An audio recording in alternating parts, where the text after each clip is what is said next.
Have you ever been scrolling online, seen the fancy cars, the amazing vacations, and just thought to yourself, how in the world are people affording all this? Well, today, we're going to pull back that curtain. We're going to look at the cold, hard numbers and see what's really going on with the average person's finances.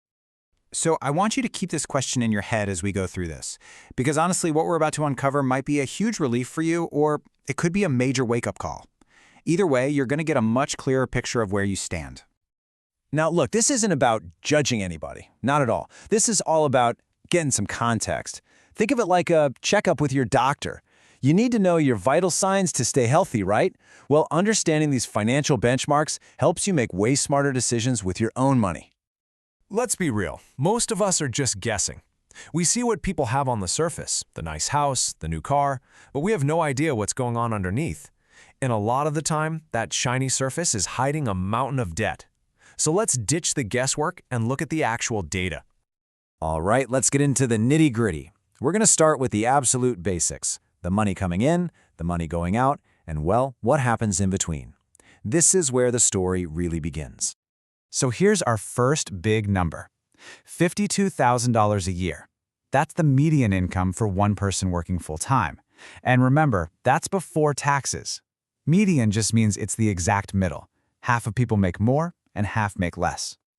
Okay, but hold on, here's where things get kind of wild. The average household, which could have more than one person earning money, spends $67,000 a year.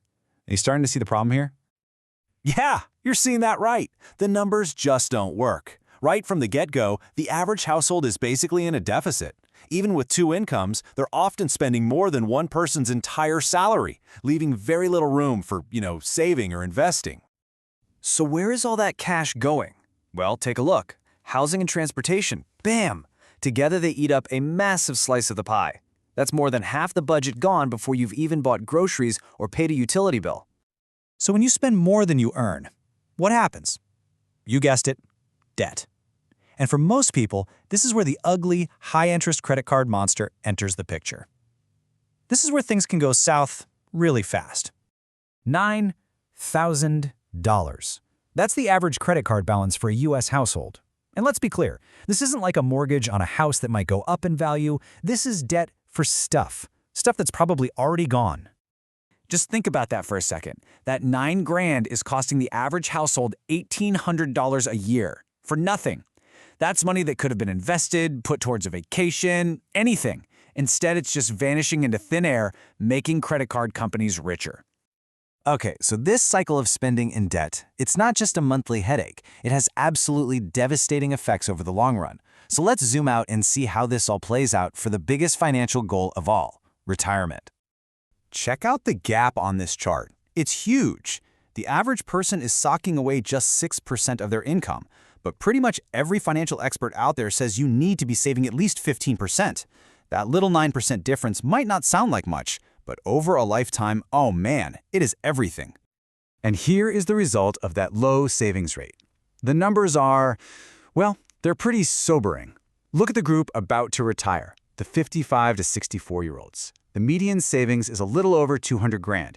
But here's the truly terrifying part. Look at the group already in retirement. That number drops to just $88,000. That means people are burning through their nest egg fast. So what does that $88,000 actually get you? If you use the standard 4% rule for withdrawals, that generates, wow, less than $300 a month. Let that sink in. After an entire career of working, the average person's life savings gives them about $300 a month. This is the question that really hits home. After 40 or 50 years of your life spent working, is that the reward you want? Because that right there is the deal you get if you follow the average path.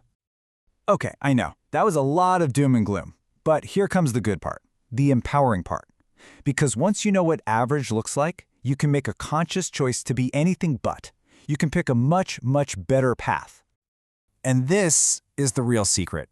To do better than all those scary statistics, you don't have to be a Wall Street genius or some tech billionaire.